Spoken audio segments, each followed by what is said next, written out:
आज स्पेसिफिक म्हणून गुढीपाडवा निमित्त श्रीखंड, पुरी आणि गुलाबजाम।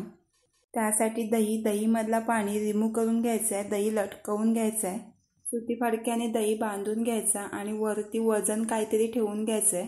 दह्याच्या पोटलीवर वजन ठेवल्याने पाणी आपोआप रिमूव्ह होऊन जातोय आणि खाली जाळी ठेवून घ्यायची आहे। एक रात्र दही मी लटकवून घेतलाय। याप्रमाणे आपल्याला दही मिळतोय। दह्यामध्ये जर पाणी असेल तर एवढा छान होत नाही श्रीखंड। हिंदू धर्मामध्ये दह्याला खूप महत्त्व दिलं जातं, म्हणून गुढीपाडव्याच्या दिवशी श्रीखंड पुरी बनवली जाते। त्याचबरोबर पुरणपोळीही बनवली जाते। मी गुलाबजामही बनवलेले आहेत। थोडाच दूध वाटीमध्ये घेऊन केसरचे धागे मिक्स करून श्रीखंडामध्ये केसर मिक्स केल्याने टेक्स्चरही छान येते आणि चवही छान येते श्रीखंडाला।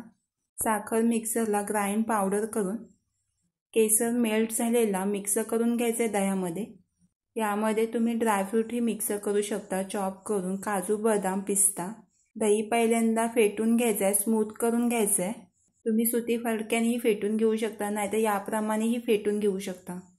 एकदा काय साखर मिक्स केली की जास्त फेटून घ्यायचं नाही। नॉर्मली साखर मिक्स होतपर्यंत मिक्स करून घ्यायचं आहे। दही एवढा स्मूथ करून घ्यायचं आहे की एकदम स्मूथली बॅटर तयार झालेला पाहिजे। तुम्हाला जर आवडलं तर गुलाबजलचा फ्लेवरही मिक्स करू शकता, नाहीतर कोणतेही फ्लेवर मिक्स करू शकता। 2 पिंच मी कार्डमन पावडर मिक्स करून घेतली, वेलची पावडर मिक्स करून।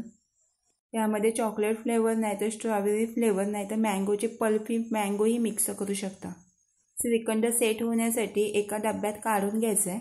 श्रीखंड फ्रीजमध्ये ठेवण्या अगोदर 2 ते 3 तास तरी बाहेर ठेवायचं आहे, त्याने फ्लफी होतो। 1 दिवस तरी जातो श्रीखंड तयार होण्यासाठी।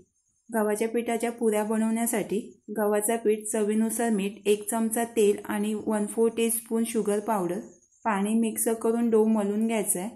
पुऱ्या बनवण्यासाठी मी रवा वगैरे काहीच मिक्स नाही करून घेतले, तरीही पुऱ्या छान अशा टमदार फ्लफी झालेल्या आहेत। जास्तही जाड आणि जास्तही पातळ पुऱ्या लाटून नाही घ्यायचे। तेल 85% तरी तापलेलं पाहिजे, नाहीतर पुऱ्या सर्व तेल पितील। पुरी एकदा तेलामध्ये टाकली की तेल थोडा असं वरती उडवून घ्यायचं आहे त्यावर पुरीवर। हलक्या हाताने पुरी थोडी प्रेस करून घ्यायची आहे, म्हणजे पुरी टमदार होते, म्हणजे फुलते फुगते।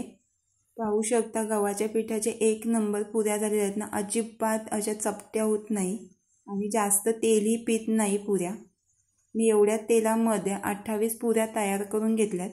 याप्रमाणे सर्व पुऱ्या तयार करून याचप्रमाणे थोडी पुरी प्रेस करून घ्यायची आहे।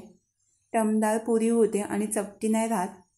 या गुढीपाडव्याला श्रीखंड पुरी आणि गुलाबजाम बनवायला विसरू नका। गव्हाच्या पिठाचेच मी गुलाबजाम बनवलेले आहेत। छान असे गुलाबजाम तयार झालेले आहेत। आणि नूतन वर्षाच्या आणि गुढीपाडव्याच्या हार्दिक शुभेच्छा। चॅनलला सबस्क्राईब, लाईक आणि शेअर करायला विसरू नका।